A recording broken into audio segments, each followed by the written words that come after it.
specifically itong last 2 weeks has been very challenging in a sense na siguro galing kasi kami sa ibang bansa. But, and I realized doon, test niya talaga yung wedding preparation, nung dynamics niyo as a couple. And I'm very thankful na siya yung fiancé ko because nakita namin din kung paano kami mag-work together. Together, we're better, you and I, forever, whenever, just close your eyes. We could break forever last. Can't you feel the rush?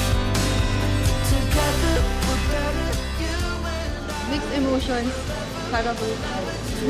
Pero sabi niya, ang important is makakasal kami. So yun na lang yung look forward na. Lahat ng nangyayari, parang alive na yung style sa decision na ginawa natin. Mukha namang maganda nangyayari, maganda yun.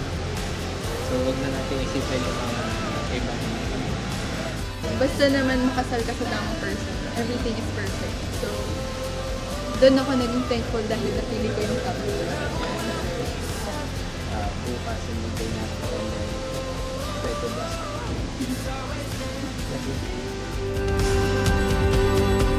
Together, we're better, you